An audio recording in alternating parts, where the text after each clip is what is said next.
তিনিটা পদ আবেদনৰ অন্তিম তাৰিখ 26 জানুৱাৰী আপোনালোকে আবেদন কৰিব পাৰে এই তিনিটা পদৰ বাবে আৰু সবিশেষ আপোনালোকে ৱেবছাইটতো পাই যাব আপোনালোকে ৱেবছাইটতো লগইন কৰি ল'ব পাৰে ইফালে অল ইণ্ডিয়া দুলিয়াজানত পদ খালী হৈছে 535টা পদ খালী হৈছে বিভিন্ন শাখাত আবেদনৰ অন্তিম তাৰিখ 7 ফেব্ৰুৱাৰী এবাৰ অল ইণ্ডিয়া দুলিয়াজানৰ খবৰ য'ত পদ খালী হৈছে আপোনালোকৰ বাবে ভাল খবৰ কাৰণ আপোনালোকে তাত আবেদন কৰিব পাৰে 535টা পদ খালী হৈছে বিভিন্ন শাখাত আৰু আপোনালোকে ৱেবছাইটত সকলো তথ্য লাভ কৰিব কি শাখাত পদ খালী হৈছে বা আবেদনৰ প্ৰক্ৰিয়া কেনে ধৰণৰ কিমানখিনি অৰ্হতা লাগিব শিক্ষাগত অৰ্হতা বা আপোনালোকৰ কিবা অন্যান্য স্কিল অন্তিম তাৰিখ এটা ধাৰ্য কৰি দিয়া হৈছে সেইটো হৈছে 7 ফেব্ৰুৱাৰী আনফালে স্নাতকোত্তৰ শিক্ষকৰ পদো খালী হৈছে 169টা নতুন পদ খালী হৈছে আবেদনৰ অন্তিম তাৰিখ হৈছে 31 জানুৱাৰী সবিশেষ জানিব আপোনালোকে এটা ৱেবছাইট দিয়া হৈছে আৰু সেই ৱেবছাইটটো হ'ল www.madhyamlkssam.gov.in ইয়াত আপোনালোকে সাৰ্চ কৰি পেলাই আপোনালোকৰ তথ্যখিনি লাভ কৰিব পাৰিব যিখিনি আপোনালোকে জানিব বিচাৰিছে এয়া হ'ল স্নাতকোত্তৰ শিক্ষকৰ পদ খালীৰ খবৰ 169টা নতুন পদ খালী হৈছে আবেদনৰ অন্তিম তাৰিখ হৈছে 31 জানুৱাৰী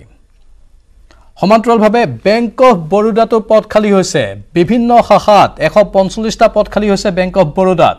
আবেদনৰ অন্তিম তাৰিখ হৈছে 1 ফেব্ৰুৱাৰী আপোনালোকে বেংক অফ বৰোদাৰ ৱেবছাইটত গৈ সকলো তথ্য আহৰণ কৰিব পাৰিব 145টা পদৰ বাবে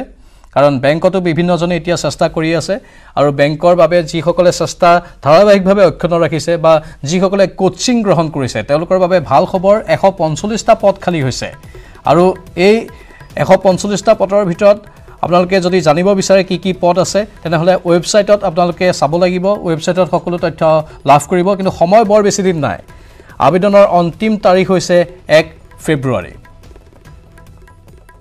আনফালে জৱাহৰ নবোদয় বিদ্যালয়তো পদ খালী হৈছে বিভিন্ন বিভাগত 1925টা পদ খালী হৈছে জৱাহৰ নবোদয় বিদ্যালয়ত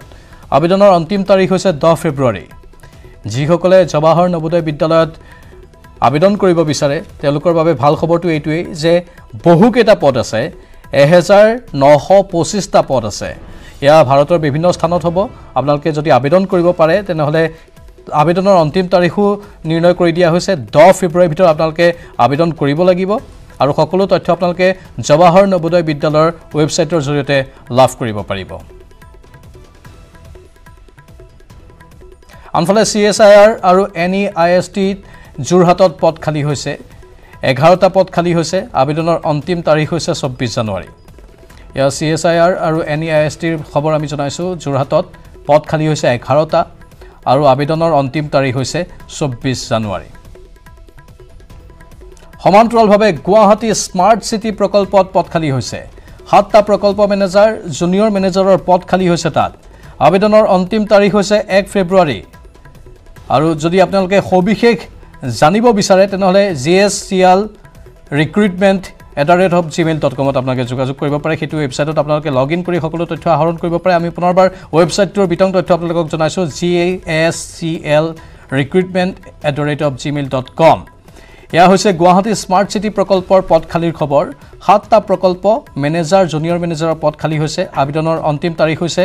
1 ফেব্ৰুৱাৰী ইফালে মাজুলীৰ খবৰ আহিছে কাৰণ মাজুলী জিলা স্বাস্থ্য সমিতিত 15টা পদ খালী হৈছে লেবৰেটৰী টেকনিচিয়ান ডাটা এন্ট্ৰি অপাৰেটৰৰ পদ খালী হৈছে আবেদনৰ অন্তিম তাৰিখ হৈছে 31 জানুৱাৰী যদি আপোনালোকে মাজুলী জিলা স্বাস্থ্য সংস্থাত কাম কৰিব বিচাৰে তেনেহলে আপোনালোকে 15টা পদৰ বাবে আবেদন কৰিব পাৰে সেই 15টা পদৰ ভিতৰত লেবৰেটৰী টেকনিচিয়ানৰ আছে ডাটা এন্ট্ৰি অপাৰেটৰৰ পদ খালী হৈ আছে আবেদনৰ অন্তিম তাৰিখ ধাৰ্য কৰা হৈছে 31 জানুৱাৰী আনফালে ESICৰ 1120টা পদত নিযুক্তিৰ সুযোগ আপোনালোকে লাভ কৰিব ইন্স্যুৰেন্স মেডিকেল অফিচাৰৰ গ্ৰেড 2 এলোপেথিকৰ 1120টা পদ খালী হৈ আছে আৰু 1120টা পদৰ ভিতৰত অসংৰক্ষিত 459টা SCৰ বাবে সংৰক্ষিত হৈ আছে 158টা OBCৰ বাবে 303টা পদ খালী আছে আৰ্থিকভাৱে পিছপৰা প্ৰাৰ্থীৰ বাবে 112টা পদ সংৰক্ষিত হৈ আছে মুঠ পদৰ ভিতৰত 90টা পদ দিব্যাংগ শ্ৰেণীৰ প্ৰাৰ্থীৰ বাবে বিশেষভাৱে সংৰক্ষিত হৈ আছে আবেদনকাৰী চৰকাৰী স্বীকৃতিপ্ৰাপ্ত চিকিৎসা মহাবিদ্যালয়ৰ পৰা MBBSৰ ডিগ্ৰীধাৰী হোৱাৰ লগতে কম্পালসৰি ৰোটেটিং ইন্টাৰ্নশিপ সম্পূৰ্ণ কৰিব লাগিব দৰমহাৰ নিৰিখ 56100 টকাৰ পৰা 1,77,500 টকা ধাৰ্য কৰা হৈছে দৰমহাৰ উপৰি DA NPA HRA আৰু ট্ৰান্সপৰ্ট এলাউন্স আপোনালোকে লাভ কৰিব পাৰিব বয়স 31 জানুৱাৰী 2022 লৈ সৰ্বোচ্চ 35 বছৰ হ'ব লাগিব ৱেবছাইট এটা আছে সেই ৱেবছাইটটোৰ বিতং তথ্য দি দিছো www.esicnic.in ত আপোনালোকে অনলাইন যোগে আবেদন কৰিব পাৰিব আবেদনৰ অন্তিম তাৰিখ 31 জানুৱাৰী ধাৰ্য কৰা হৈছে ইফালে ৰাজ্যিক মাদক দ্ৰব্য বিৰোধী নিবাৰণী পৰিষদত 48টা পদ খালী হৈ আছে 27 জানুৱাৰীৰ ভিতৰত আপোনালোকে আবেদন কৰিব পাৰিব প্ৰজেক্ট কোঅৰ্ডিনেটৰ কাম ভোকেশনাল কাউন্সিলৰত 6টা পদ খালী আছে লগতে একাউন্টেন্ট কাম ক্লাৰ্ক পদত 6টা পদ খালী আছে ডক্টৰৰ পদৰ বাবে 6টা পদ খালী আছে আৰু কাউন্সিলৰৰ পদৰ বাবে আপোনালোকে যদি আবেদন কৰিব বিচাৰে তেনেহলে 6টা পদ খালী আছে সোশ্যাল ওয়াৰ্কাৰৰ পদত 6টা পদ খালী আছে সাইকোলজিষ্ট পদত 6টা পদ খালী আছে নাৰ্ছত 6টা পদ খালী আছে ওয়াৰ্ড বয়ত 6টা পদ খালী আছে আৰু এই পদসমূহ তিনিচুকীয়া ডিব্ৰুগড় গোলাঘাট শোণিতপুৰ কামৰূপ মহানগৰ আৰু বৰপেটা জিলাৰ আনফালে যদি আপোনালোকে প্ৰজেক্ট কোঅৰ্ডিনেটৰৰ পদৰ বাবে আবেদন কৰিব বিচাৰে তেনেহলে তেওঁলোক social work sociology social science বিষয়ত স্নাতক ডিগ্ৰীধাৰী হ'ব লাগিব লগতে মাদক দ্ৰব্য বিৰোধী প্ৰতিষ্ঠানত এবছৰীয়া কৰ্ম অভিজ্ঞতা থকা হ'ব লাগিব দৰমহাৰ নিৰিখ 15000 টকা বা তাতকৈ বেছি হ'ব পাৰে একাউন্টেন্ট কাম ক্লাৰ্ক পদৰ প্ৰাৰ্থী কমাৰ্চৰ স্নাতক ডিগ্ৰীধাৰী হোৱাৰ লগতে একাউন্টেন্ট আৰু কম্পিউটাৰৰ জ্ঞান থকা হ'ব লাগিব দৰমহাৰ নিৰিখ 10000 টকাৰ পৰা আৰম্ভ হ'ব ডক্টৰ পদৰ প্ৰাৰ্থী MBBS ডিগ্ৰীধাৰী হোৱাৰ লগতে এডিকশন মেডিচিন বিষয়ত প্ৰমাণপত্ৰধাৰী হ'ব লাগিব দৰমহাৰ নিৰিখ বিশেষভাৱে ধাৰ্য কৰা হৈছে সেই পদৰ বাবে ইফালে কাউন্সিলৰৰ পদৰ প্ৰাৰ্থী social work sociology psychology community science বিষয়ত স্নাতক ডিগ্ৰীধাৰী হোৱাৰ লগতে কাউন্সেলিং কৰাৰ এবছৰীয়া কৰ্ম অভিজ্ঞতা থকা হ'ব লাগিব দৰমহাৰ নিৰিখ 12500 টকা ধাৰ্য কৰা হৈছে সাইকোলজিষ্ট পদৰ প্ৰাৰ্থী সাইকোলজি কমিউনিটি সায়েন্স বিষয়ত ডিগ্ৰীধাৰী হোৱাৰ লগতে গভৰ্নমেন্ট NGOত দি এডিকশন মেডিচিন বিভাগত এবছৰীয়া কৰ্ম অভিজ্ঞতা হ'ব লাগিব নাৰ্স পদৰ প্ৰাৰ্থী নাৰ্সিংৰ ডিপ্লোমাধাৰী হোৱাৰ লগতে গভৰ্নমেন্ট মেডিকেল ইনষ্টিটিউচনৰ পৰা প্ৰশিক্ষণপ্ৰাপ্ত হ'ব লাগিব দৰমহাৰ নিৰিখ 11000 টকা ধাৰ্য কৰা হৈছে ওয়াৰ্ড বয় পদৰ প্ৰাৰ্থী 10ম শ্ৰেণী উত্তীৰ্ণ হোৱাৰ লগতে মাদক দ্ৰব্য নিবাৰণী কেন্দ্ৰ বা স্বাস্থ্য প্ৰতিষ্ঠানত কৰ্ম অভিজ্ঞতা থকা হ'ব লাগিব দৰমহাৰ নিৰিখ 11000 টকা আবেদনকাৰীসকলে office of the state anti drug and prohibition council Assam Silpukhuri Guwahati 3 ঠিকনাত যাৱতীয় নথিপত্ৰৰ প্ৰত্যায়িত প্ৰতিলিপিসমূহ প্ৰেৰণ কৰিব লাগিব ইফালে চিকিৎসা সঞ্চালকালয়ত 962টা পদ খালী আছে চিকিৎসা শিক্ষা সঞ্চালকালয়ত গ্ৰেড 3 টেকনিকেলত 257টা পদ খালী আছে গ্ৰেড 3 নন টেকনিকেলত 127টা পদ খালী আছে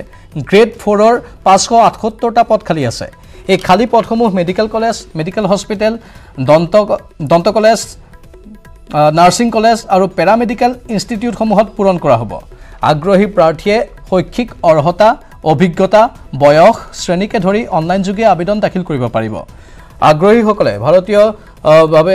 যিসকল ভাৰতীয় লোক তেওঁলোকৰ বাবে যেহেতু এই ব্যৱস্থা লোৱা হৈছে আৰু বিভাগীয় ৱেবছাইট দিয়া হৈছে www.dme.assam.gov.in ত ভিজিট কৰিব পাৰে অনলাইন যোগে আবেদন দাখিলৰ আৰম্ভণি আৰু অন্তিম তাৰিখ বৰ্তমানলৈকে ঘোষণা কৰা হোৱা নাই বন বিভাগৰ খবৰ য'ত ৰেঞ্জাৰৰ 50টা পদ আছে 50টা পদৰ ভিতৰত অসংৰক্ষিত 35টা OBC MOBCৰ 5টা STPৰ অৰ্থাৎ শিডিউল ট্ৰাইব প্লেইনৰ 2টা শিডিউল ট্ৰাইব হিলছৰ 2টা শিডিউল কাষ্ট এটা আৰু আৰ্থিকভাৱে পিছপৰা প্ৰাৰ্থীৰ বাবে 5টা পদ সংৰক্ষিত থাকিব প্ৰাৰ্থী চৰকাৰী স্বীকৃতিপ্ৰাপ্ত শিক্ষানুষ্ঠান